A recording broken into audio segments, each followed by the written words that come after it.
Welcome to Drowsworthy, where history's most dangerous moments become your most peaceful sleep. Tonight, we're exploring the Hindenburg disaster, a catastrophe so sudden and devastating that you definitely wouldn't survive it.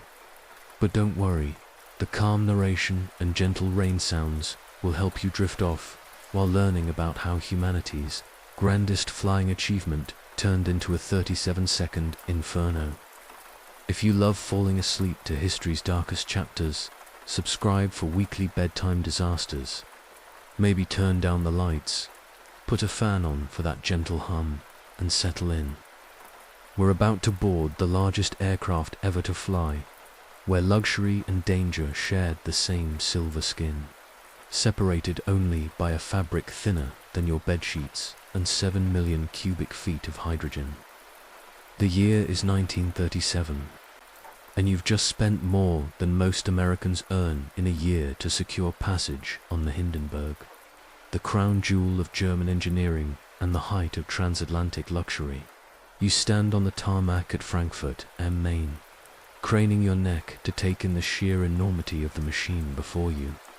It stretches 803 feet from nose to tail, longer than 3 Boeing 747s placed end to end, longer than the Titanic. The silver fabric of its hull ripples slightly in the breeze, catching the spring sunlight and reflecting it back in undulating waves. For massive diesel engines, each housed in streamlined gondolas, hang beneath the hull like mechanical fruit. You're about to spend the next 2.5 days suspended inside what is essentially a flying bomb. Though the Deutsche Zeppelin Reederei would never phrase it quite that way in their glossy brochures. The promotional materials you studied before booking emphasized the spacious promenades, the fine dining, the observation windows offering views no airplane could match. They mentioned safety, of course, pointing to the Hindenburg's perfect record over the past year and 10 successful round trips across the Atlantic. What they didn't mention was that you'd be sleeping, eating, and strolling just a few feet away from 7,062,000 cubic feet of hydrogen, the most flammable gas known to humanity, contained in 16 enormous gas cells within the airship's skeleton. The boarding process itself feels absurdly casual for something so momentous. There are no dramatic gangways or ceremonial send-offs. Instead, you climb a simple set of mobile stairs that have been wheeled up to an opening in the hull. The crew members who greet you are crisp and professional in their uniforms, but there's a routine quality to their welcomes that suggests they've done this dozens of times before. This is, after all, the Hindenburg's 19th transatlantic crossing. To them, this is just another Tuesday, or in this case, Monday, May 3rd, 1937. As you step inside, the first thing that strikes you is how the entire passenger section feels oddly normal, almost disappointingly so. You'd expected something more futuristic, more obviously aeronautical. Instead, the interior corridors are finished in a lightweight fabric that mimics wallpaper printed with cheerful patterns. The floor beneath your feet is covered in foam rubber to save weight, then topped with a thin fabric covering. It gives slightly with each step, a constant subtle reminder that you're not on solid ground. The walls, the furnishings, everything is made from the lightest possible materials. Even the piano in the lounge, which you'll discover later, has had most of its metal components replaced with aluminum. It weighs just 112 pounds, a fraction of what a normal piano would weigh. Your stateroom is compact, roughly 6 feet by 5 feet, smaller than many modern walk-in closets. It contains a fold-down bed, a small writing desk, a collapsible chair, and a tiny sink with running water, both hot and cold, which seems like magic given that you're in a flying machine. The walls are thin fabric stretched over lightweight metal frames. You can hear your neighbors clearly, every word of their conversations, every cough, every creak of their bed frame. Privacy is an illusion here.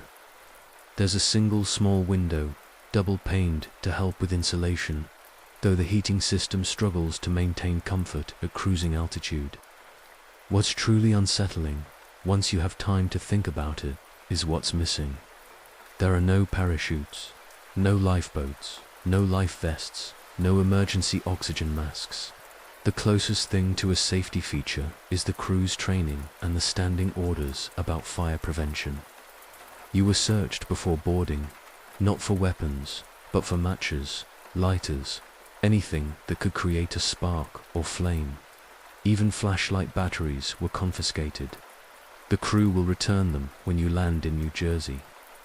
The smoking room, paradoxically, is the only place on the entire airship where smoking is permitted.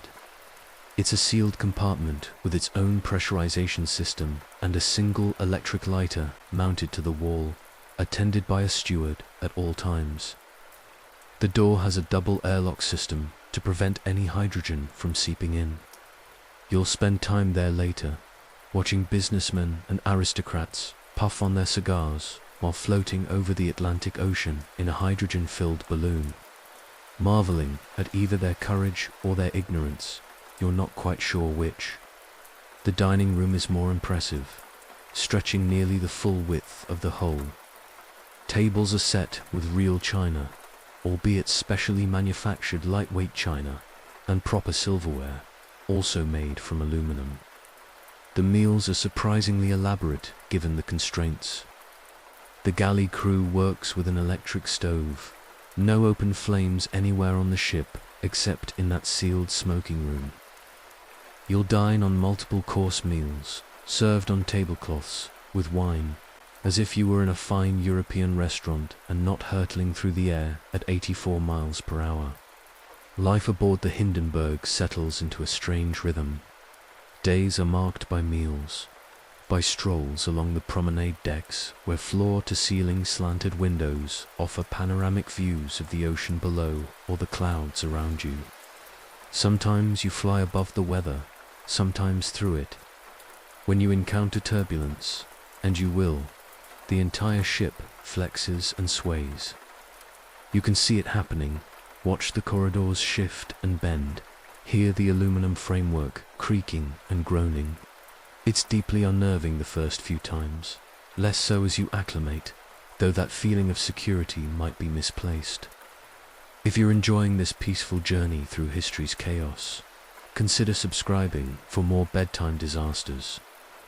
Now, let's get back to the Hindenburg. The nights are the worst.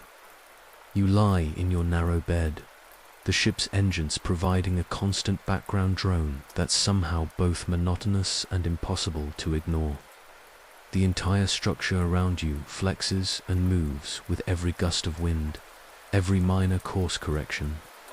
You can hear the gas cells shifting inside their bays, the fabric of the hull rippling, the framework settling. Every sound becomes suspect. Is that normal?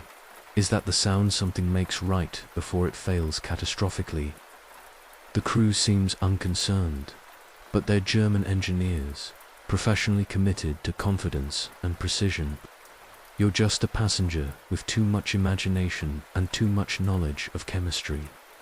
The Hindenburg's crew of 61 is split between flight crew, engineering crew, and passenger service staff. They work in shifts, constantly monitoring the gas pressure in each cell, the engine performance, the weather ahead, the fuel consumption. They make minute adjustments to the ship's trim by shifting water ballast or venting hydrogen. Every few hours, they walk the length of the interior framework, inspecting joints and cables, looking for any sign of stress or wear. It's remarkably low-tech for something so advanced. Much of the monitoring is done by hand, by eye, by the feel of a cable's tension or the sound of an engine's rhythm. You're flying at altitudes between 650 and 3,000 feet, depending on weather and winds. The Hindenburg is too large and too slow to climb much higher. It's also remarkably quiet from the outside. People on ships below report that the Hindenburg passes over them almost silently, a vast silver ghost drifting across the sky. Inside, you hear everything: the engines, the wind, the structure itself, but to those below, you're nearly silent, which adds to the dreamlike, almost otherworldly quality of the experience. The voyage from Frankfurt to Lakehurst, New Jersey typically takes between 50 and 60 hours, depending on winds. You cross the English Channel, then out over the Atlantic.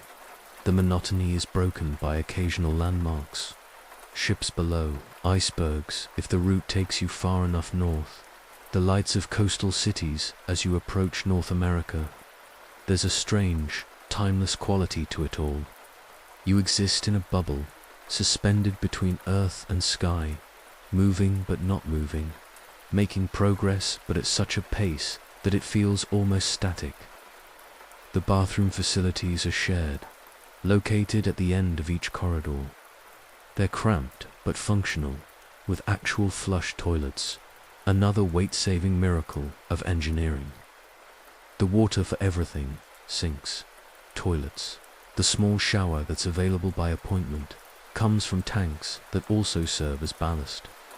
As water is used, the ship becomes lighter and must vent hydrogen to compensate, or take on air ballast in the gas cells to maintain neutral buoyancy. Weather is your constant enemy and companion. The Hindenburg can fly around storms to some degree, but its route is constrained by the need to follow certain corridors and by its limited fuel range. When you fly through rain, you can hear it drumming on the fabric hole just feet above your head in your stateroom. When you fly through clouds, moisture condenses on the cold outer skin and occasionally drips inside, despite the ship's designer's best efforts at weatherproofing. You learn to move your bed slightly if your cabin develops a drip. The class distinctions aboard are subtle but present, though all passengers are paying premium fares. Those who've paid the absolute top rates get slightly larger cabins, prime positions along the promenades, preferential seating at meals. But the distinctions matter less here than they would on an ocean liner. Everyone is sharing the same risks, breathing the same recycled air, listening to the same ominous creaks and groans. Your fellow passengers are an international mix: German industrialists, American businessmen, a few tourists wealthy enough to afford the fare just for the experience. There's a surprising number of repeat passengers, people who've crossed on the Graf Zeppelin or the Hindenburg before and found the experience, despite its peculiarities and dangers, preferable to spending 4 or 5 days on an ocean liner. The airship saves time, and for some, time is worth any risk. The crew maintains an air of calm professionalism, but you notice things. The way they check certain areas more frequently than others. The way they sniff the air periodically, checking for the smell of diesel fuel or other potential hazards. The way they handle every piece of equipment with deliberate care. They know exactly what they're floating inside, and while their training and experience give them confidence, they never forget the fundamental danger. There are procedures for everything. How to move through the ship to avoid creating static electricity. How to handle luggage. How to report anything unusual. The passenger briefing before takeoff was brief but emphatic. Follow all crew instructions immediately, no exceptions. In an emergency, there would be no time for questions or debate. As you cross the Atlantic, you have time to reflect on the absurdity of your situation. You're traveling in luxury that rivals the finest hotels, yet you're doing it inside what is essentially a gigantic balloon filled with explosive gas, held together with a framework of aluminum girders and covered with fabric doped with chemicals that are themselves flammable. The Hindenburg is simultaneously a marvel of human engineering and a testament to human hubris, the pinnacle of lighter-than-air technology and quite possibly its swan song. The Germans chose hydrogen not because it was safe. They knew it wasn't, but because helium, the safe alternative, was unavailable.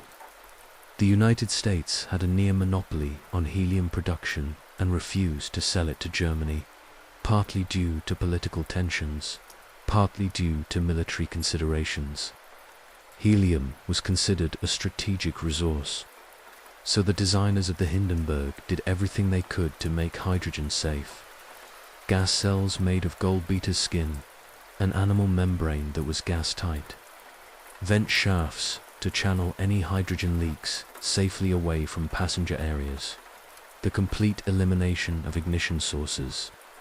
It was an elaborate dance with danger, and for 18 round trips, the dance had gone flawlessly. You can't help but wonder, as you settle into your cramped bed on the second night of the voyage, whether you'll be the exception, the crossing where the luck runs out. The thought isn't paralyzing. You wouldn't be here if you were that risk-averse, but it's there. A small voice in the back of your mind, noting every unusual sound, every moment of turbulence, every too long pause between the engine's rhythmic pulses. The psychological toll of the journey is something the brochures never mentioned. You're constantly aware of your vulnerability, constantly performing mental calculations about risk and reward. Every time you stand at the promenade windows, looking down at the ocean thousands of feet below, you imagine what it would be like to fall. Every time you pass through a corridor and feel the structure flex around you, you wonder about structural limits, about metal fatigue, about the countless ways this magnificent machine could fail. Sleep, when it comes, is fitful. The engines never stop, their drone becoming the soundtrack to your dreams. You wake multiple times each night, disoriented, forgetting for a moment where you are, then remembering with a jolt that sends your heart racing. You're in the sky, you're in a hydrogen balloon, you're more vulnerable than you've ever been in your life, and there's absolutely nothing you can do about it except trust the crew, trust the engineering, trust that the laws of physics will continue to cooperate for just a few more hours. The social dynamics aboard are fascinating in their own right. Thrown together in close quarters, strangers become confidants quickly. Conversations in the dining room range from business deals to philosophy, from gossip about European politics to speculation about the future of air travel. Some passengers treat the voyage as a lark, an adventure to boast about at cocktail parties. Others, you can tell, are white-knuckling it, putting on brave faces while internally counting down the hours until landing. There's a German acrobat aboard on this particular crossing, performing in the United States, treating the journey as casually as if it were a taxi ride. There are businessmen reviewing contracts, making notes, conducting affairs as if they were in their offices. There's a family traveling together, the children wide-eyed with wonder, the parents trying to appear calm while constantly keeping the children within arm's reach. Each passenger processes the experience differently, but everyone, absolutely everyone, is aware of the essential strangeness of what they're doing. The meals become social focal points, opportunities to gather, to share observations, to distract yourself from the reality of your situation. The food itself is surprisingly good, though everything tastes slightly off at altitude. Your palate changes in the thin air and the pressurized environment. The wine flows freely, and you notice that most passengers drink more than they would on solid ground. Liquid courage has never been more necessary or more ironically named. As the voyage progresses, you develop a strange sort of sea legs, except you're not at sea.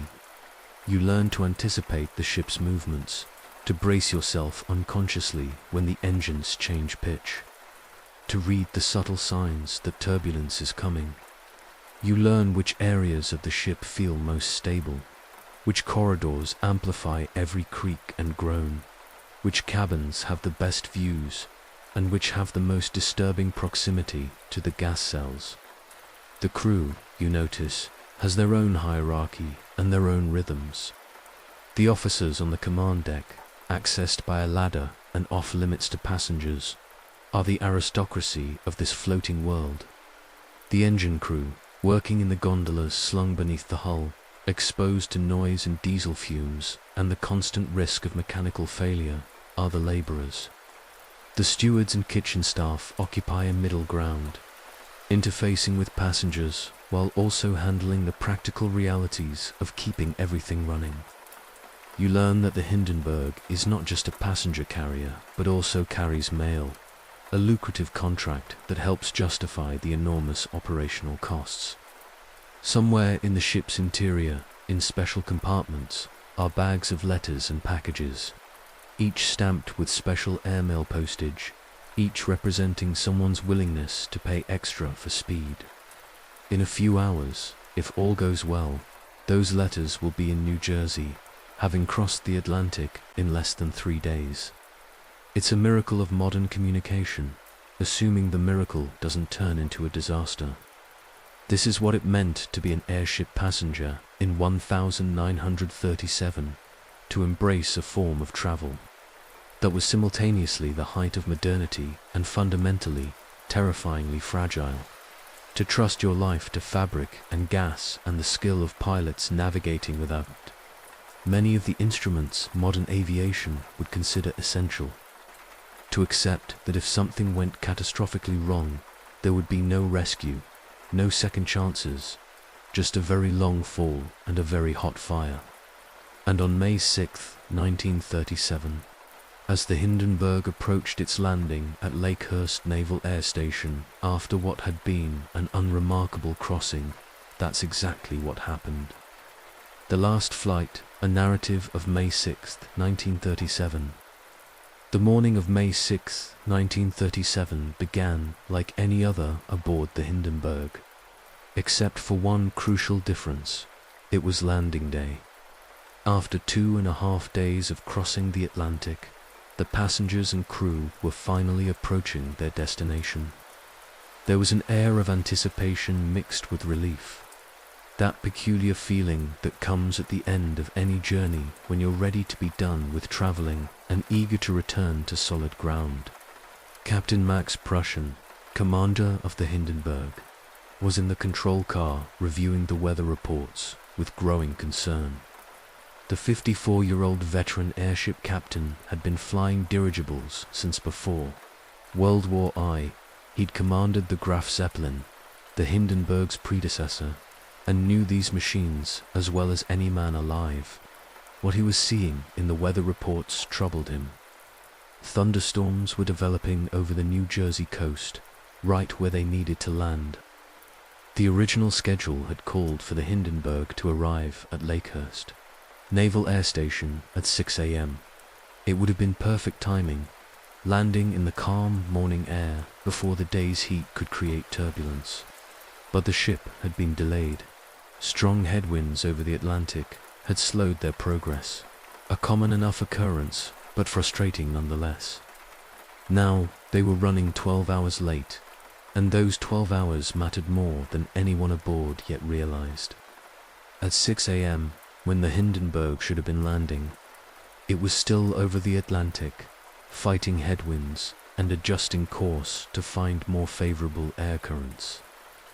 The passengers were awake, excited, gathering at the promenade windows to catch their first glimpses of the American coastline. Many had already packed their luggage, such as it was. Weight restrictions meant that passengers couldn't bring much, and most were eager to be reunited with their larger trunks that had been shipped separately by ocean liner. By noon, the Hindenburg was over New England, making good time now that they'd found better winds. The passengers had lunch, a final meal aboard the airship, and the mood was festive. They'd made it. The crossing was nearly complete. In a few hours, they'd be on the ground, through customs, and on their way to New York City or wherever else their business took them. The worst was over, or so they thought. Captain Prussian received updated weather reports at 2 p.m. The thunderstorms over Lakehurst were intensifying. Lightning, high winds, heavy rain, everything an airship captain dreaded. The Hindenburg, for all its size and power, was remarkably vulnerable to severe weather. Its vast surface area made it susceptible to wind shear. Its hydrogen cargo made it desperately vulnerable to lightning strikes. Prussian made the decision to delay the landing until the storms passed. At 3 p.m., the Hindenburg reached the New Jersey coast. Instead of proceeding directly to Lakehurst, Prussian ordered the ship to fly south down the coast. They'd kill time, let the storms blow through, then approach for landing when conditions improved. It was the safe decision, the conservative decision, the decision any experienced captain would make. The passengers, who could see the ground below and knew they were close to their destination, were less enthusiastic about the delay. Some grumbled. Most accepted it. A few, perhaps, felt a flutter of unease. Why prolong the voyage when they were so close? For the next few hours, the Hindenburg became a touring aircraft, cruising slowly over the New Jersey and New York shorelines. Passengers pressed against the windows, pointing out landmarks. There was the Statue of Liberty, there was Manhattan, there was Brooklyn. The ship flew over beaches where people waved up at them. They were close enough that people on the ground could see the passengers waving back.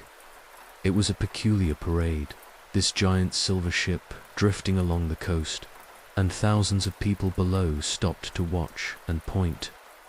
At Lakehurst Naval Air Station, the ground crew was assembled and waiting. Over 200 men, both Navy personnel and civilian workers, were standing by to handle the landing. Landing an airship the size of the Hindenburg was an elaborate procedure requiring dozens of people. The ship didn't land like an airplane, touching down and rolling to a stop. Instead, it descended slowly until it was low enough for landing lines to be dropped. Ground crew members would grab these lines and manually walk the airship to the mooring mast, where it would be secured. The entire process took over an hour under ideal conditions and required careful coordination between the ship's crew and the ground team. Charles Rosendahl, commander of the Naval Air Station, was also watching the weather with concern. A career Navy officer and himself an experienced airship pilot, Rosendahl understood the risks. He'd survived the crash of the USS Shenandoah in 1925, one of several American airship disasters that had plagued the Navy's lighter-than-air program. He respected the Hindenburg and its crew, but he also knew that every landing was a dangerous operation, and landing in marginal weather multiplied the risks. At 4 p.m., the weather began to improve. The main line of thunderstorms had passed through, though scattered storms remained in the area. Rosendahl sent a message to the Hindenburg. Conditions were acceptable for landing, though not ideal. Prussian conferred with his officers. They could wait longer, but the weather forecast suggested the current conditions were as good as they'd get for the next several hours. More storms were expected later that evening. It was now, or much later, and everyone aboard was ready to be done with the voyage. Prussian made the decision. They would land. At 4:15 p.m., the Hindenburg turned toward Lakehurst and began its final approach. The passengers were called to their cabins to collect their belongings and prepare for landing. The mood was excited, relieved. They'd made it. Some passengers stayed at the windows, unwilling to miss the final moments of the flight. They watched as the ground grew closer, as the details of the Naval Air Station became visible, as the assembled ground crew came into view, tiny figures waiting below. In the control car, the ship's officers were going through their landing checklist. Chief helmsman Alfred Breuer was at the rudder. Elevator men were at their stations, controlling the ship's pitch. Captain Prussian was coordinating everything, calling out orders, watching the altimeter and the wind indicators. The ship needed to approach at exactly the right altitude, at exactly the right speed, with exactly the right trim. Too high, and the ground crew couldn't reach the landing lines. Too low, and they risked dragging the tail. Too much forward momentum, and the ship could swing past the mooring mast. Not enough, and it would stall before reaching its destination. At 6:12 p.m., the Hindenburg was over the landing field. The ship was at about 300 feet, moving slowly, almost hovering. Prussian ordered 6 men forward and 6 men aft to help with the trim. On a ship this size, moving crew members from one end to the other could shift the balance significantly. Everything was about balance, about achieving perfect equilibrium before committing to the final descent. At 6:21 p.m., Prussian ordered a sharp turn to port. The Hindenburg needed to line up precisely with the mooring mast, and the wind had shifted slightly. The ship executed the turn, its rudder swinging through nearly 90 degrees, its massive bulk rotating with surprising grace. If you're finding this exploration of history's most famous disaster both educational and relaxing, leave a comment letting us know what topic you'd like us to explore next, or just check in and let us know how you're doing. Thank you for being an important part of our little corner of the internet. Now, let's return to those final moments at Lake. At 7:21 p.m., the landing was finally underway. The delay in the time stamps might seem confusing, but airship operations moved at their own stately pace, everything done slowly and deliberately. The ship was now at about 200 feet, descending gradually. The ground crew, who'd been waiting for hours, sprang into action. They'd practiced this procedure countless times with the Hindenburg and other airships. Everyone knew their role. At 7:21 and 30 seconds, the ship dropped its landing lines from the bow. Heavy manila ropes, soaking wet from the recent rain, fell to the ground. The ground crew grabbed them, about 40 men on each line, and began pulling the ship down and forward toward the mooring mast. This was the most dangerous part of the landing, when the ship was close to the ground but not yet secured, vulnerable to sudden wind gusts that could slam it into the earth or lift it unexpectedly. At 7:24 p.m., the tail was still high. Prussian ordered more ballast dropped from the bow to bring the tail down. Water cascaded from the front of the ship, and slowly the tail began to descend. The ship was now at about 150 feet, nose down slightly, exactly as it should be for landing. At 7:25 p.m., crew members inside the ship were at their stations, preparing to secure the gas cells once they were on the ground. Everything was routine. The landing was going well. They'd done this dozens of times. On the ground below, spectators who'd come to watch the landing were taking photographs. Newsreel cameras were rolling, capturing what should have been just another landing of the world's most famous airship. Herbert Morrison, a radio reporter from Chicago station WLS, was providing commentary for a recorded broadcast. He stood near the mooring mast, microphone in hand, describing the scene. His engineer, Charles Nelson, was operating a portable disc recorder, capturing Morrison's words for later broadcast. Nobody broadcast live from remote locations in 1937. The technology didn't exist yet. Morrison's commentary was meant to be edited and broadcast later that evening.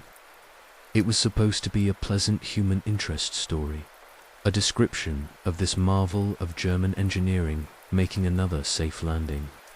At 7:25 and approximately 9 seconds, several people on the ground noticed something odd. There was a flutter of fabric on the port side of the ship, near the tail. Some described it as a rippling, as if the fabric covering had come loose and was flapping in the breeze. This was noted, but not considered particularly alarming. Fabric panels sometimes worked loose. It was a maintenance issue, not a crisis. At approximately 7:25 and 15 seconds, A few people on the ground reported seeing a faint blue flame near the same area. It was small, barely visible in the early evening light. Some later said they saw it. Others insisted they saw nothing. What's certain is that something was happening near gas cell number 4. High up in the tail section of the ship, something that the crew inside the ship couldn't yet see or know about. At 7:25 and 34 seconds, passengers at the windows of the promenade deck were watching the ground crew below. Some were waving to friends and family who'd come to meet them. Some were simply marveling at the procedure, watching dozens of men pulling on ropes, guiding this 800-foot giant to its mooring. The ship was almost down, minutes away from landing, minutes away from safety. At 7:25 and 37 seconds, everything changed. The flame that had started small, wherever and however it ignited, found the vast reservoir of hydrogen in gas cell number 4. Hydrogen, when mixed with air in the right proportions, doesn't just burn, it explodes. The explosion was instantaneous, a burst of flame that immediately spread to adjacent gas cells. Within 2 seconds, the entire tail section was engulfed in fire. Herbert Morrison saw it first. His voice, which had been calmly describing the landing procedure, suddenly changed. It burst into flames.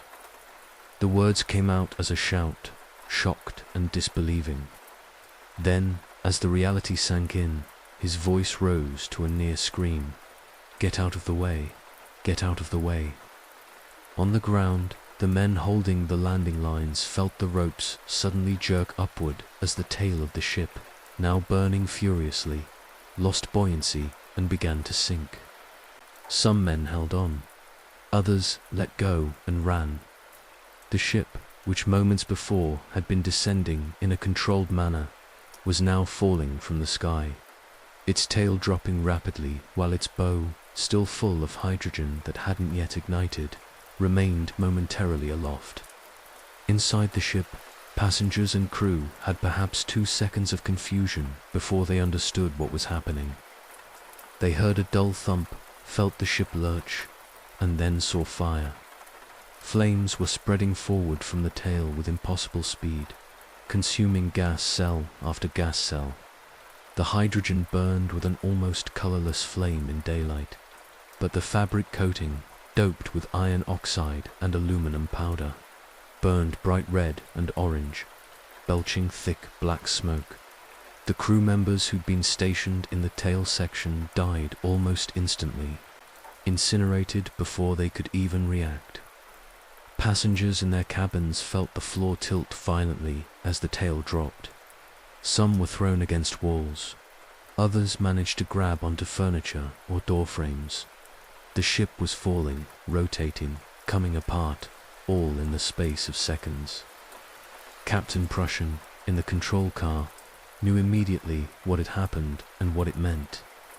He'd spent his entire career preparing for this moment, hoping it would never come, and now here it was. The ship was doomed. The only question was whether anyone could survive the crash. He held on to his station, trying to maintain control even as control became meaningless. The ship was going down, and there was nothing he or anyone else could do to stop it. The bow of the Hindenburg, still buoyant with unburned hydrogen, acted like a lever. As the burning tail fell, the bow rose into the air, nearly vertical. Passengers and crew inside were now tumbling, falling, sliding down what had been horizontal corridors that were now vertical shafts. Some grabbed on to anything they could find. Others fell, bouncing off walls and framework. Bodies tumbling through a burning ship that was coming apart around them. The entire descent, from the moment of ignition to the moment the ship hit the ground, took 37 seconds. In those 37 seconds, the largest aircraft ever built became a falling, burning wreck. The hydrogen burned so hot that the aluminum framework began to melt. The fabric covering burned away in moments. leaving the skeleton exposed. The ship was collapsing, folding in on itself, a catastrophic structural failure happening at the same time as an enormous fire. When the control car hit the ground, it hit hard. The car, located at the bottom front of the ship, struck the earth and partially crumpled. Captain Prussian and several officers were thrown from the wreckage. Some were on fire. All were injured. Prussian, his face and hands badly burned, immediately began trying to help others escape, even as the wreckage continued to burn around them. The passenger cabins, located in the middle of the ship, were consumed by fire almost immediately. Those who survived did so either by jumping before the ship hit the ground or by being thrown clear during the impact. Jumping from a height of 50 or 60 feet should have been fatal. But the ship was sinking so rapidly that some people who jumped landed on top of the wreckage rather than on the ground and somehow survived. Others were simply lucky, landing in sand or being cushioned by debris. Werner Franz, a 14-year-old cabin boy, survived because a water ballast tank burst above him, dousing him with water just as the fire reached his section. He ran through flames, soaking wet, and emerged from the wreckage largely unscathed. His survival was pure chance, one of many small miracles that occurred within the larger disaster.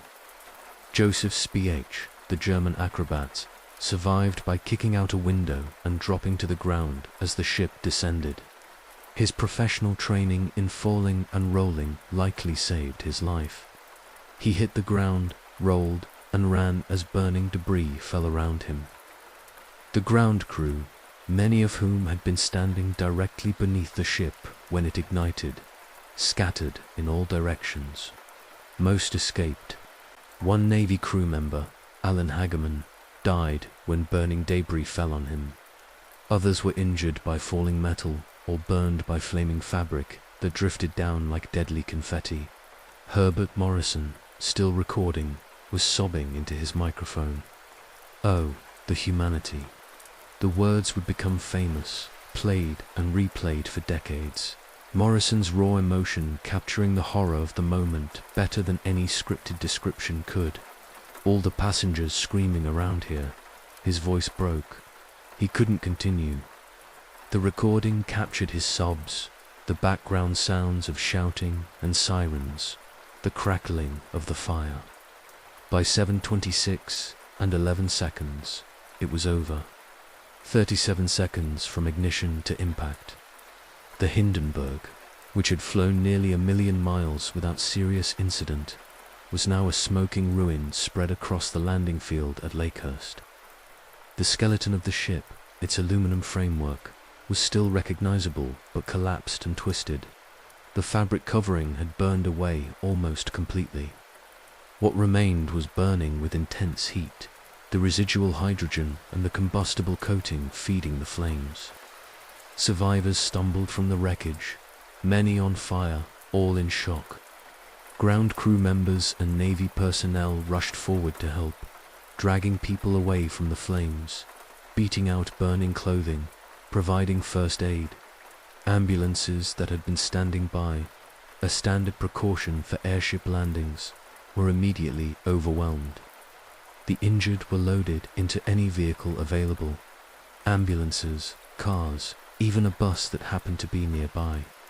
Of the 97 people aboard the Hindenburg, 35 died, 13 passengers, 22 crew members, and 1 member of the ground crew. The death toll could have been so much worse. That 62 people survived a disaster this catastrophic was, in its own way, as remarkable as the disaster itself. The ship had fallen 200 feet, burned with intense heat, and collapsed. That anyone walked away seems impossible, yet most did. The survivors were taken to local hospitals, many with severe burns, broken bones, and injuries from the fall and the fire. Captain Prussian, despite his own serious burns, stayed at the scene for hours, helping with rescue efforts, refusing medical treatment until he was certain everyone had been accounted for. His face was so badly burned that he would require multiple surgeries, but he survived. Many of the crew who survived did so because they knew the ship's layout intimately and knew exactly where the exits were, even in the smoke and chaos. The investigation began almost immediately, while the wreckage was still too hot to approach. What had caused the fire? How did it start? Was it sabotage, as some immediately suspected? Was it an accident? And if so, what kind of accident? The answers would be debated for decades, but one thing was immediately clear. The age of the passenger airship was over. No amount of investigation or explanation would restore public confidence in hydrogen-filled dirigibles. The Hindenburg disaster didn't just destroy one ship. It destroyed an entire industry and ended an era of aviation history. The mystery, what really happened, and why we still debate it. The smoking wreckage of the Hindenburg had barely stopped burning before the questions began. What caused the fire? How did it start? Could it have been prevented? In the 88 years since that May evening in 1937, these questions have generated countless theories, exhaustive investigations, heated debates, and no definitive answers that satisfy everyone. The Hindenburg disaster remains one of aviation history's most analyzed and least conclusively explained catastrophes. The official investigations began within days. The United States Commerce Department launched an inquiry, as did the German government. Both had strong motivations beyond simple fact-finding. The Americans needed to understand whether their airfield procedures were adequate and whether future airship operations could be conducted safely on US soil. The Germans, meanwhile, had powerful political and economic reasons to determine the cause. The Hindenburg represented a massive investment and a source of national pride. If the disaster was the result of sabotage, that was one narrative. If it was the result of flawed design or operation, that was a very different and much more damaging narrative. The American inquiry was led by the Commerce Department's Bureau of Air Commerce and involved testimony from survivors, ground crew members, spectators, and technical experts. The German inquiry was conducted by the Deutsche Zeppelin Reederei, the operator of the Hindenburg, in cooperation with the German Air Ministry. Both investigations had access to the same physical evidence, the wreckage itself, which was carefully examined and photographed before being dismantled and removed. The wreckage told a clear story about where the fire started, but offered frustratingly few clues about how it started. The fire had originated in the tail section, almost certainly in or near gas cell number 4, which was located in the aft section of the ship. The pattern of damage, the accounts of witnesses who saw the initial flame, and the progression of the fire all pointed to this area. But determining what ignited the hydrogen in that cell proved far more difficult. One of the earliest and most persistent theories was sabotage. The possibility seemed almost obvious given the political climate of 1937.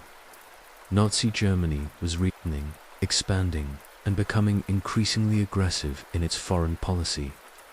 The Hindenburg itself was a symbol of Nazi power and technological prowess. The ship flew under the German flag and often displayed swastikas on its tail fins. Could an anti-Nazi saboteur have planted a bomb or incendiary device aboard the ship?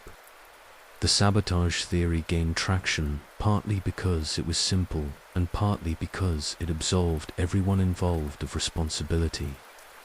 If the disaster was the result of a deliberate attack, then neither the ship's designers, its operators, nor its crew could be blamed. The German investigators, in particular, seemed inclined toward this explanation. Captain Max Prussian himself believed for the rest of his life that the Hindenburg had been sabotaged, though he could never point to conclusive evidence. The problem with the sabotage theory was the complete lack of physical evidence. No bomb fragments were found in the wreckage. No timing device, no incendiary materials, nothing that would indicate a deliberate attack. Moreover, the security around the Hindenburg had been tight.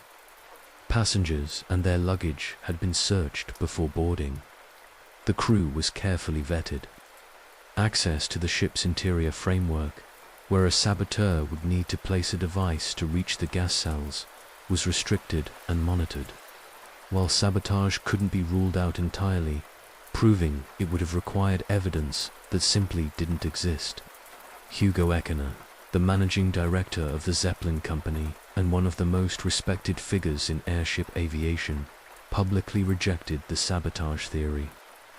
Eckener had been a critic of the Nazi regime, though he was careful about expressing his views too openly. He believed the disaster was an accident, the result of a combination of factors that created the perfect conditions for catastrophe. His opinion carried significant weight in aviation circles, but it didn't settle the debate. The most technically credible explanation that emerged from the investigations was what became known as the static spark theory, though it had several variations. The basic idea was that the ship had accumulated a significant electrical charge during its passage through the stormy weather that afternoon. Airships regularly built up static electricity, particularly in humid or stormy conditions. The ship's metal framework was normally grounded through the landing lines once they touched the earth. But there was a critical period during landing when the ship might be charged while not yet properly grounded. According to this theory, when the landing lines were dropped at 7:21 p.m., they were wet from the rain. As they fell to the ground and the ground crew grabbed them, they created an electrical path to Earth. The ship's metal framework would have discharged through the lines. However, if there was a gas leak in the tail section, if hydrogen had somehow escaped from gas cell number 4 and collected near the outer cover, then the static discharge could have created a spark in an explosive atmosphere. Hydrogen mixed with air in the right proportions is incredibly sensitive to ignition. The tiniest spark would be sufficient. This theory explained several observed facts. Multiple witnesses reported seeing a flutter or rippling of fabric near the tail just before the fire started. This could have been hydrogen escaping and distorting the outer cover. The timing of the ignition, coming seconds after the landing lines hit the ground, fit with a static discharge scenario. And the location of the initial fire, high in the tail section, was consistent with hydrogen accumulating at the highest point of a gas leak. But the theory required several things to happen simultaneously. A gas leak, a buildup of hydrogen in a confined space, and a spark, all at the same moment. Critics argued that this was too many coincidences. Gas cells were designed to contain hydrogen, made from multiple layers of gold beater's skin that was essentially impermeable. If a leak had developed, it should have been detected by the crew during their routine inspections. The ship's designers had been obsessive about eliminating potential ignition sources. How could a static discharge have occurred in the worst possible location at the worst possible time? Another variant of the ignition theory focused on the fabric covering itself. The Hindenburg's outer cover was cotton fabric that had been doped with a mixture of chemicals to make it taut, weatherproof, and reflective. The doping compound included iron oxide and aluminum powder, which gave the fabric its distinctive silver appearance. Some researchers pointed out that this combination of materials was similar to thermite, a substance that burns with intense heat and is difficult to extinguish. Could the fabric itself have caught fire first, then burned through to the gas cells? This theory gained support from some of the physical evidence. The fire had clearly consumed the fabric covering with extraordinary speed and intensity. The bright red and orange flames that were so visible in the photographs and newsreel footage were consistent with the fabric burning rather than just the hydrogen. Hydrogen burns with an almost invisible flame in daylight. The dramatic flames everyone remembered were the fabric and framework burning.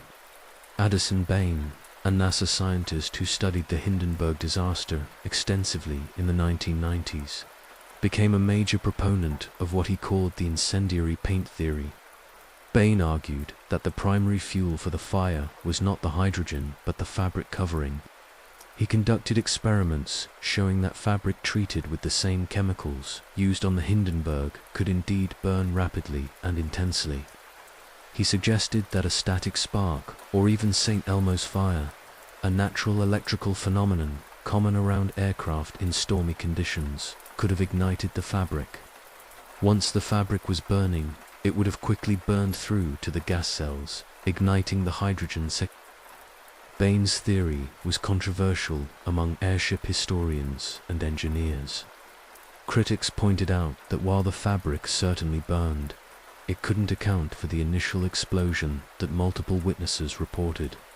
An explosion requires a fuel-air mixture igniting rapidly in a confined space, which fits hydrogen but not burning fabric. Moreover, the Graf Zeppelin, the Hindenburg's predecessor, used essentially the same fabric treatment and had operated safely for years without a similar disaster. If the fabric was the primary hazard, why hadn't it caused problems before? The debate became somewhat academic but intensely passionate. Researchers pored over the newsreel footage frame by frame, analyzing the color and pattern of the flames. They studied photographs of the wreckage, looking for clues about the sequence of structural failure. They interviewed survivors and witnesses repeatedly, trying to extract every detail from their memories, though those memories, traumatic and decades old, were increasingly unreliable. Some researchers focused on the possibility of a structural failure that could have caused a gas leak. The Hindenburg had executed a sharp turn just before landing, putting stress on the framework. Could a wire have broken? Could a gas cell have been punctured by a piece of the internal structure? The ship's framework was aluminum, relatively soft, and subjected to constant stress from the gas pressure inside the cells pushing outward and the atmospheric pressure outside pushing inward. The framework flexed and moved with every gust of wind, every change in altitude. After thousands of hours of operation, could metal fatigue have caused a critical failure? This structural failure theory had the advantage of explaining how a gas leak could have developed suddenly, but it had the disadvantage of being unprovable. The wreckage had been so damaged by the fire and the fall that identifying a pre-existing structural failure was essentially impossible. Every broken wire, every bent strut could have been damaged during the crash rather than before it. Another line of investigation focused on the actions of the crew immediately before the disaster. The ship had valved hydrogen to adjust its trim during the landing approach. This was standard procedure, but it meant that hydrogen was being deliberately released from certain cells. Could this hydrogen have accumulated somewhere it wasn't supposed to?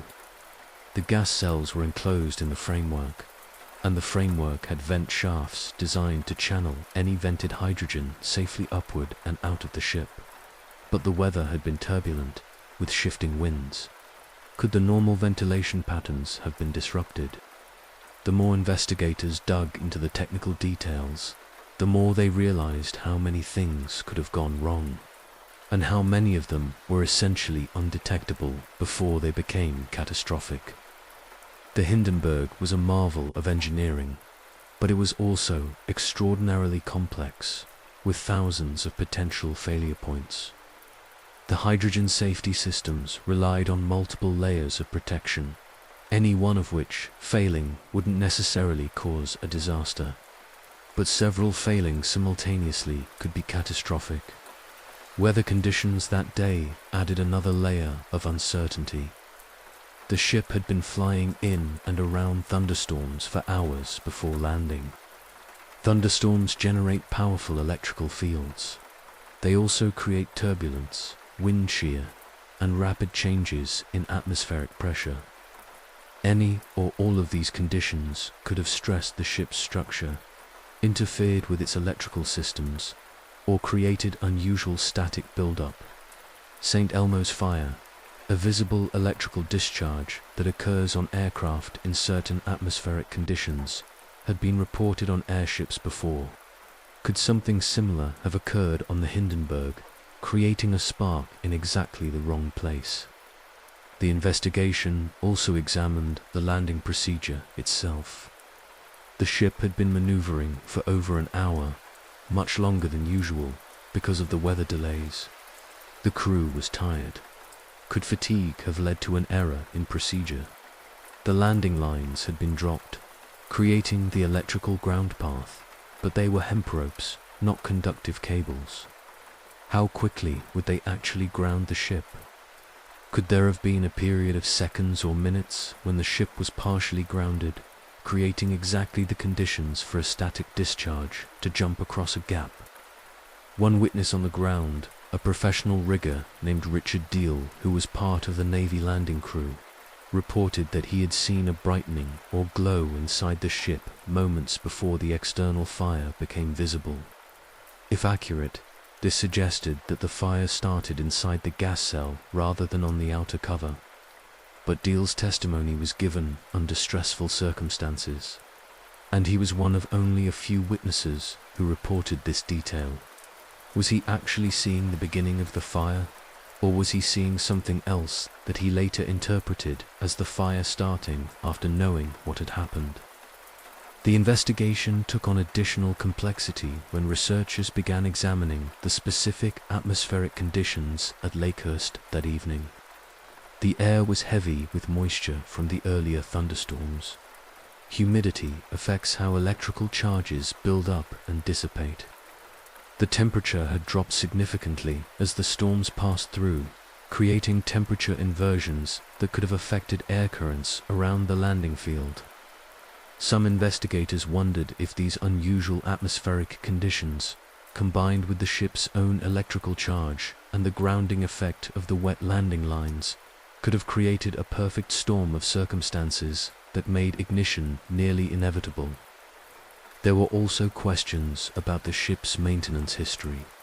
The Hindenburg had completed its South American route just weeks before this transatlantic crossing. Had there been any damage during that flight that wasn't fully repaired? Had any gas cells shown signs of wear or small leaks that were noted but not considered serious? The maintenance records were examined thoroughly, but they revealed nothing obviously problematic.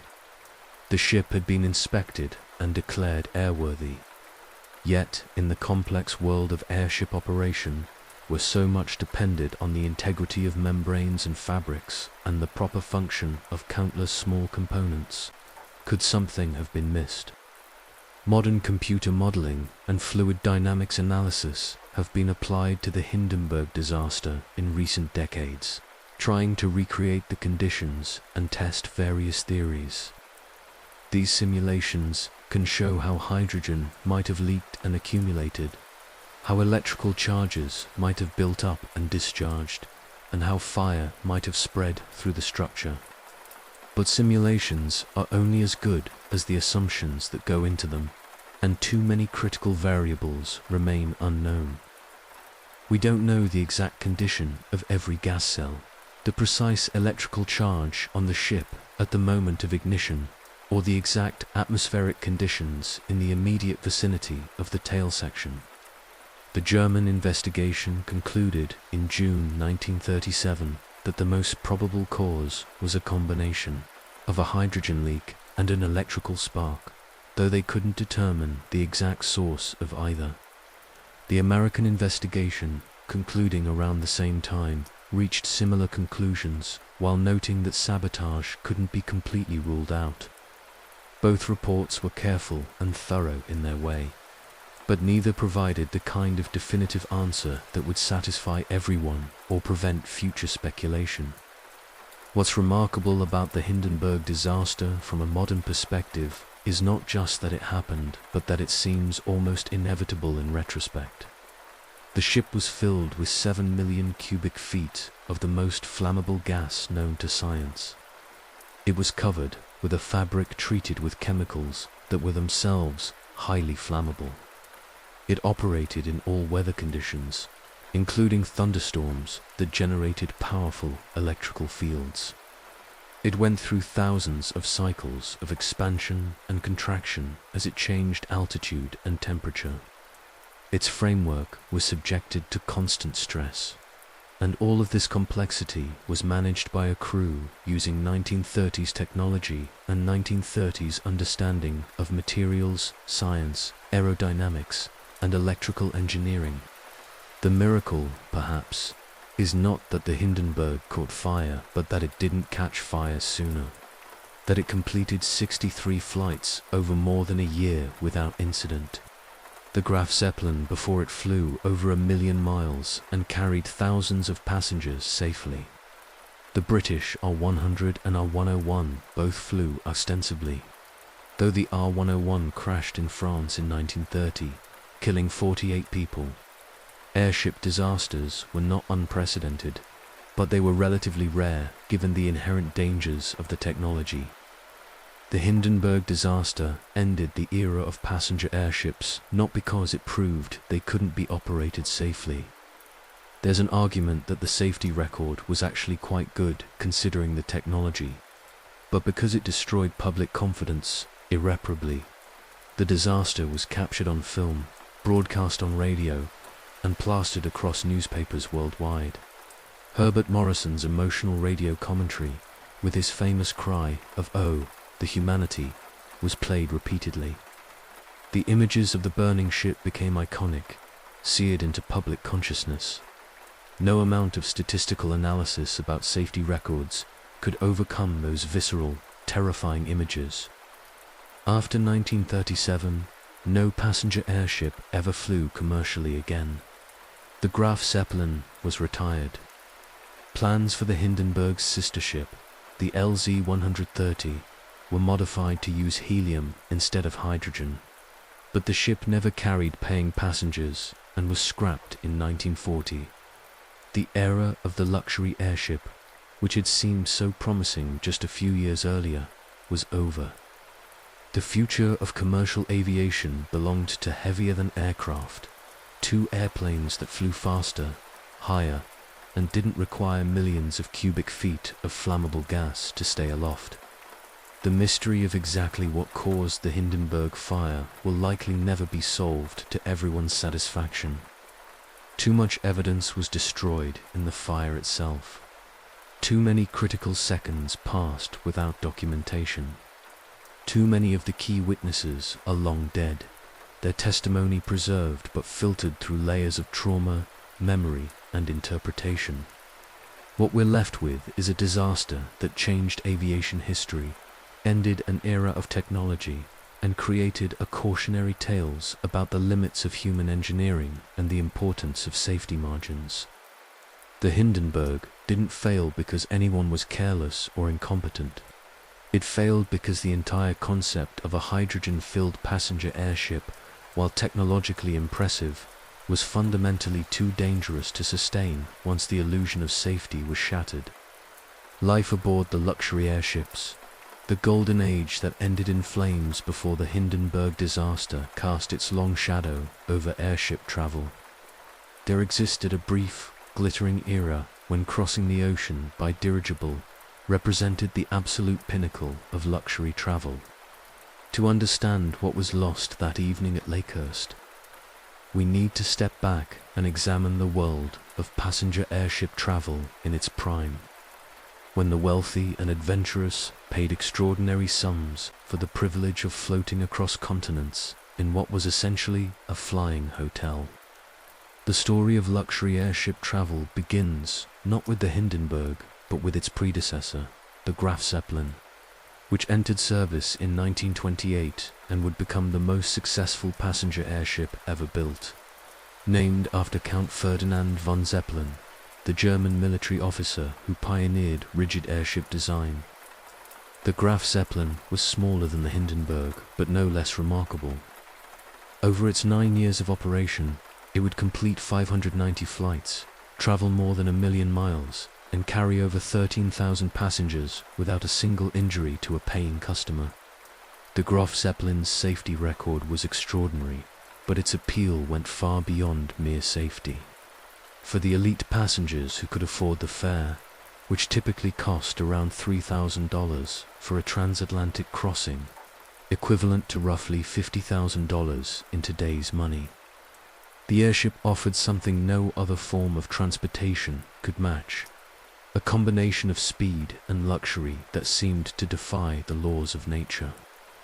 Ocean liners were luxurious, certainly, but they took 4 or 5 days to cross the Atlantic and subjected passengers to the possibility of seasickness and storms. Airplanes in the 1930s were fast but cramped, noisy, and required multiple refueling stops for transatlantic journeys. The airship split the difference, crossing the ocean in 2 to 3 days while offering amenities that rivaled the finest hotels. The passenger accommodations aboard the Graf Zeppelin set the template that the Hindenburg would later expand upon. Cabins were small but efficiently designed, with fold-down beds, running water, and individual climate control, remarkable features for any aircraft of the era. The dining room served elaborate multi-course meals prepared by skilled chefs working in a galley that, despite the constraints of weight and the prohibition on open flames, somehow produced cuisine that earned praise from even the most demanding passengers. Fresh flowers adorned the tables, changed daily by stewards who attended to every detail of passenger comfort. But the true luxury of airship travel wasn't in the physical amenities, impressive though they were. It was in the experience itself. The surreal pleasure of floating through the sky with a steadiness and quietness that made the whole journey feel dreamlike. Passengers could stand at the observation windows for hours, watching landscapes unfold beneath them with a clarity and perspective that neither ships nor higher-flying airplanes could offer. They flew low enough that details were visible. Individual buildings, vehicles on roads, ships at sea, even people on the ground who would stop and wave up at the silver giant passing overhead. The social world aboard these airships was intensely compressed and surprisingly intimate. With only 20 to 40 passengers on most flights, everyone aboard knew everyone else within hours. Dinner became a nightly social event where industrialists rubbed shoulders with artists, where diplomats shared tables with celebrities, where the normal hierarchies of class and status was softened by the shared experience of doing something extraordinary.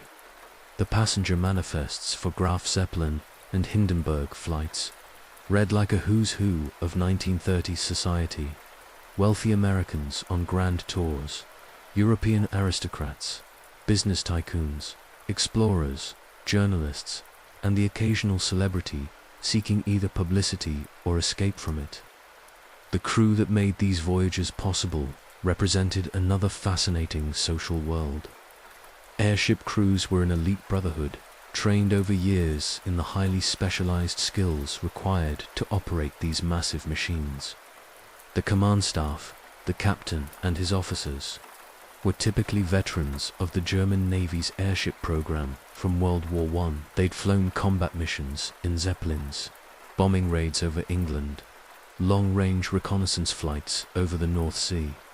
They knew airships in ways that no amount of civilian training could match, understood their capabilities and limitations intimately.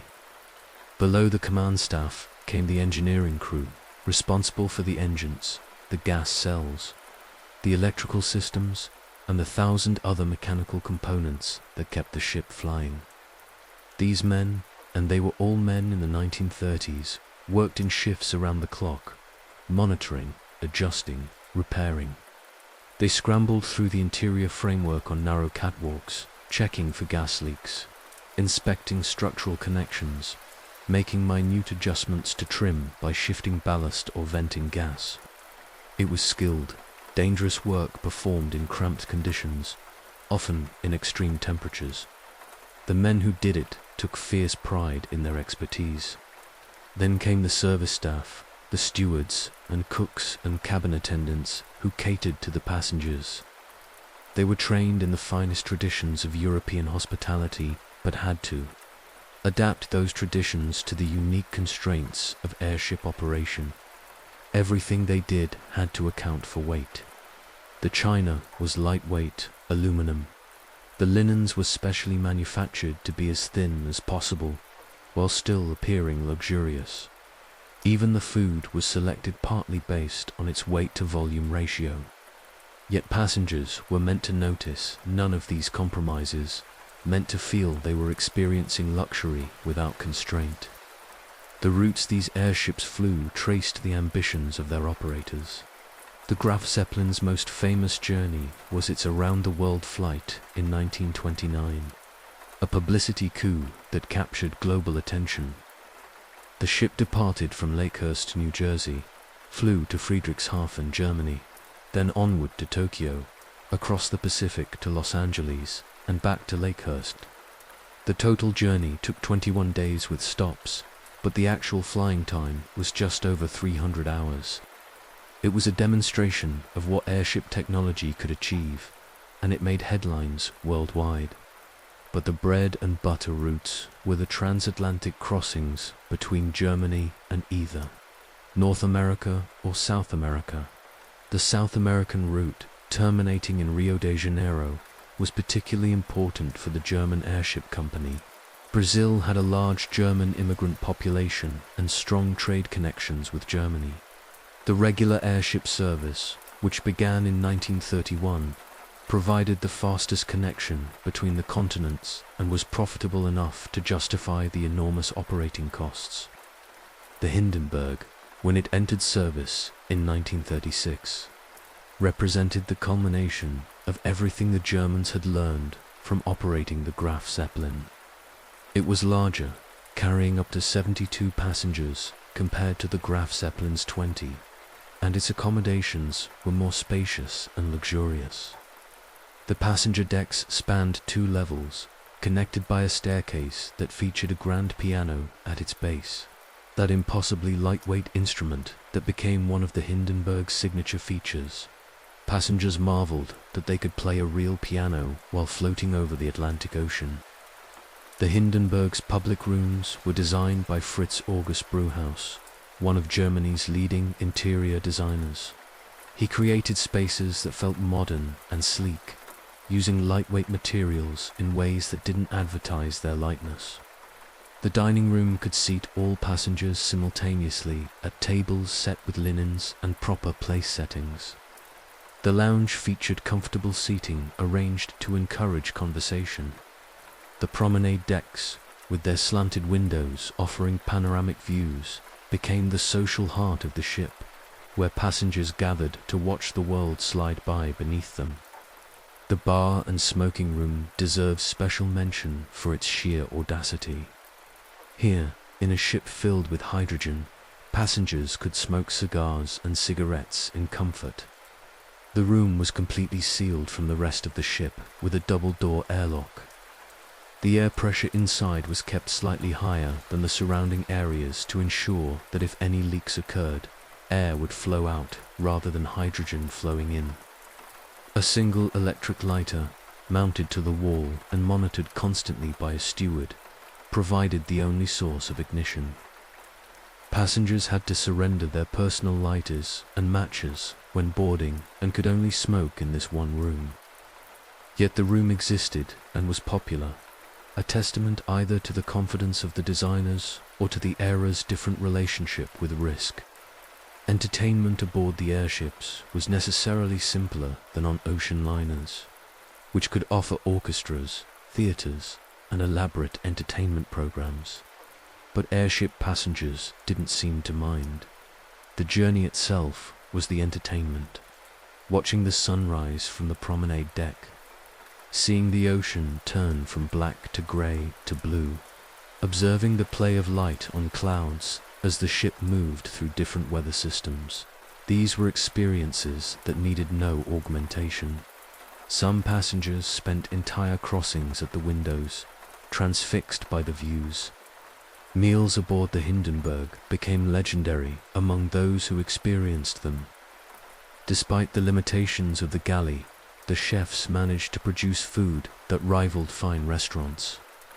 Breakfast might include fresh fruit, eggs prepared to order, various breads and pastries, smoked fish, and an array of jams and preserves. Lunch was typically a three-course affair with soup, a main dish, and dessert. Dinner was the highlight, often running to 5 or 6 courses. The wine list was extensive, featuring German vintages primarily, but also French wines for passengers who preferred them. Coffee and tea service throughout the day was impeccable, with stewards appearing at exactly the right moments to refresh cups or provide afternoon pastries. The kitchen staff worked miracles with limited resources. They had electric stoves but no ovens that could handle large roasts. They had refrigeration but limited capacity. Fresh ingredients loaded at the start of the journey had to last the entire crossing. Yet passenger letters and diaries from the era consistently praised the food, comparing it favorably to what they'd experienced on luxury ocean liners or in the finest hotels. The secret was partly in the quality of ingredients, partly in the skill of the chefs, and partly in the psychology of the experience. Everything tastes better when you're eating it while floating over the Atlantic Ocean. The daily rhythm aboard an airship had its own unique character. Passengers would wake to find their cabins flooded with morning light through the small windows. They'd dress, often in the same clothes they'd worn the day before, since luggage weight restrictions meant limited wardrobes, and make their way to the dining room for breakfast. After breakfast, the day stretched out with remarkable freedom. There were no organized activities, no ship's entertainers, no scheduled events. Passengers read, wrote letters, played cards, conversed, and above all, watched the world pass beneath them. The ship's officers would occasionally invite interested passengers to visit the control car, where they could see the navigational instruments and watch the crew at work. This was considered a special privilege, and passengers who received these invitations often wrote about them extensively in their journals. Standing in the control car, watching the helmsman at the wheel, seeing the compass and altimeter, observing the captain consulting weather reports and making course adjustments, gave passengers a glimpse into the complexity of airship operation that most never saw. The mail service that airships provided was another crucial element of their operation. Less glamorous than passenger service, but often more profitable. Collectors worldwide prized letters and postcards that bore airship postmarks. The mail contracts with various governments provided guaranteed revenue that helped offset the high operating costs. Each flight carried hundreds of pounds of mail, carefully weighed and sorted, stored in dedicated compartments within the ship's structure. The economics of airship operation were challenging from the start. The ships were expensive to build, costly to operate, and required large ground crews and specialized facilities. The Hindenburg cost approximately 5 million Reichsmarks to construct, roughly equivalent to $75 million today. Operating costs for each flight included fuel for the engines, helium or hydrogen for the gas cells, crew salaries, maintenance, insurance, and landing fees. The ships needed to maintain high occupancy rates at premium prices just to approach profitability. Yet, despite these challenges, the German Zeppelin company, the Deutsche Zeppelin Reederei, had ambitious expansion plans in 1937. They were building a sister ship to the Hindenburg, the LZ-130, which was expected to enter service later that year. Plans were being drawn up for even larger airships that could carry more passengers and cargo. Regular routes were being established between Germany, North America, and South America. There was talk of extending service to Asia, to Africa, perhaps even attempting non-stop polar routes. The passengers who flew on these early airships were participating in what they believed was the beginning of a new era in transportation. They saw themselves as pioneers, early adopters of technology that would eventually become commonplace. Travel magazines and newspapers of the era regularly featured articles speculating about the future of airship travel. By 1950, some predicted there would be fleets of giant airships crisscrossing the globe, carrying hundreds of passengers in luxury at speeds that would make current ocean liners obsolete. Cities would build airship terminals, vast structures where these giants could dock and load passengers. The sky would be filled with dirigibles, as common as ships were on the ocean. The cultural impact of airship travel extended beyond the actual passengers. Airships captured the public imagination in ways that few other technologies did. When the Graf, Zeppelin, or Hindenburg flew over cities, work stopped. People poured into the streets to watch. Children would remember seeing these silver giants for the rest of their lives. Newspapers covered arrivals and departures as major news events.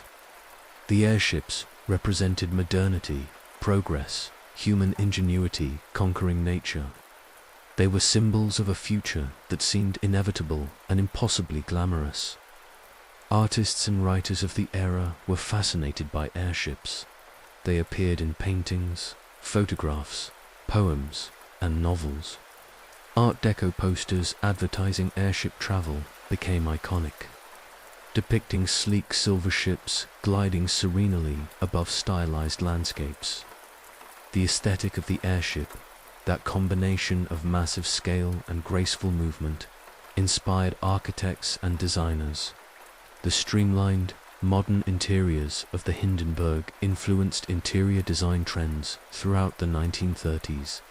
Even today, the visual language of 1930s luxury is often tied to airship imagery. The reality, of course, was that this golden age lasted less than a decade.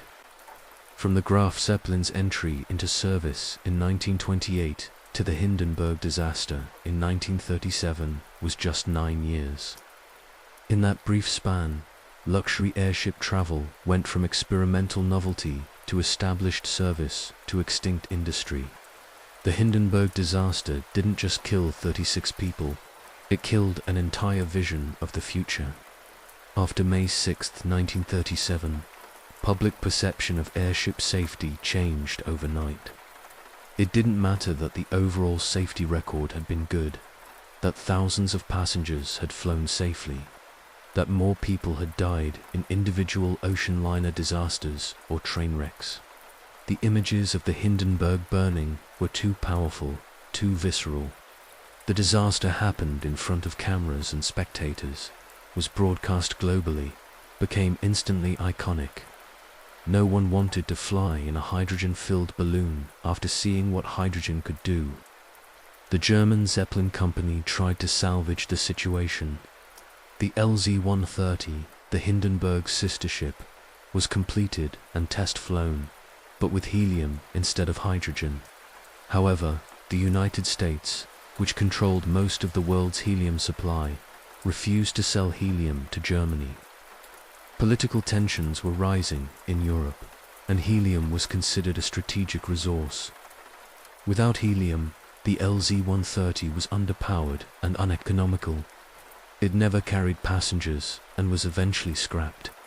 The Graf Zeppelin, which had survived the Hindenburg by virtue of not being at Lakehurst that day, continued flying for a few months but was permanently grounded in 1937. Its perfect safety record couldn't overcome the fear generated by its sister ship's demise. The ship sat in its hangar at Friedrichshafen until 1940. When it was dismantled for scrap metal, its aluminum framework melted down to support Germany's war effort. The infrastructure of airship travel disappeared quickly. The mooring mast at Lakehurst remained but was rarely used. The massive hangars built to house airships were repurposed or demolished. The trained crews dispersed, finding work in other aviation fields or leaving aviation entirely. The specialized knowledge required to operate these machines, accumulated over decades, largely died with the industry. Today, the few surviving airship pilots and engineers are scattered among advertising blimp operations and a handful of experimental projects, a tiny remnant of what was once a substantial field of expertise. What remains is a curious nostalgia for something most people never experienced. The era of luxury airship travel has become romanticized, seen through the soft focus of history as a more elegant, more adventurous time.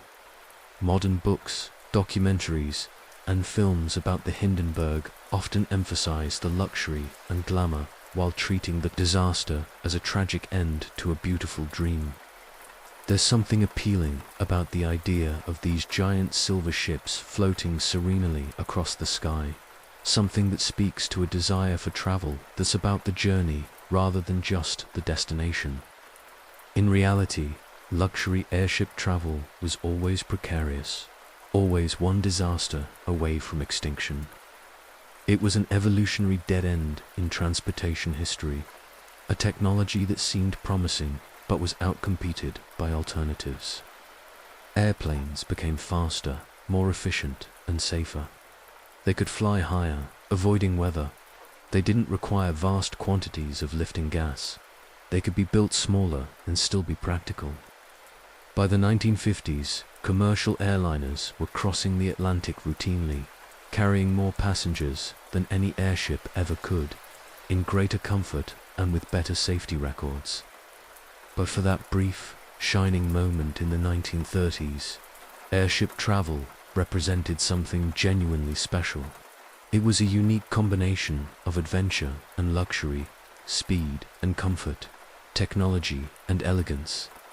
The people who experienced it, who stood at those promenade windows watching continents slide by beneath them, who dined on fine food while floating through the sky, who slept in private cabins suspended thousands of feet above the ocean, they experienced something that can never be replicated. The age of the luxury airship is gone, ended in 37 seconds of fire and destruction, survived only in photographs, films, and the fading memories of those few people still alive who remember what it was like to fly in a Zeppelin. The survivors of the Hindenburg disaster carried their experiences with them for the rest of their lives. Some spoke openly about what they'd endured, giving interviews, writing memoirs, serving as witnesses to history. Others never spoke of it, the trauma too deep, the memories too painful. Werner Franz, the cabin boy who survived because of the burst water tank, lived until 2014, one of the last living links to that day. In his later years, he would occasionally speak to historians and filmmakers, his voice still carrying the weight of what he'd seen as a 14-year-old boy. Captain Max Prussian recovered from his burns after months of painful treatment and multiple surgeries. He never commanded another airship. There were none left to command, but he remained in aviation, working for Lufthansa until his retirement. He died in 1960, still believing the Hindenburg had been sabotaged, unable to accept that the ship he'd commanded so carefully could have been destroyed by accident or design flaw. His loyalty to the ship and its crew never wavered. The Hindenburg disaster stands as one of history's most dramatic reminders that progress and danger often travel hand in hand, that the technologies that seem to promise the most can sometimes fail the most catastrophically. 36 people died, but millions of dreams died with them. Dreams of an elegant future that would never arrive, of silver giants crossing peaceful skies. Tonight, as you drift off to sleep, you can rest easy knowing that commercial aviation learned from this disaster that modern safety systems, redundant designs, and non-flammable technologies make flying safer than it's ever been. The passengers and crew of the Hindenburg couldn't know they were living through the last moments of their industry's existence. couldn't know that their routine flight would become history's most famous aviation disaster. But their story endures, a cautionary tale and a monument to human ambition, both inspiring and terrifying in equal measure. If this helped you relax and learn something new, gently tap that subscribe button for more sleepy disasters every week. Sweet dreams, and remember, you're safe in your bed, unlike the people we just learned about. Sleep well.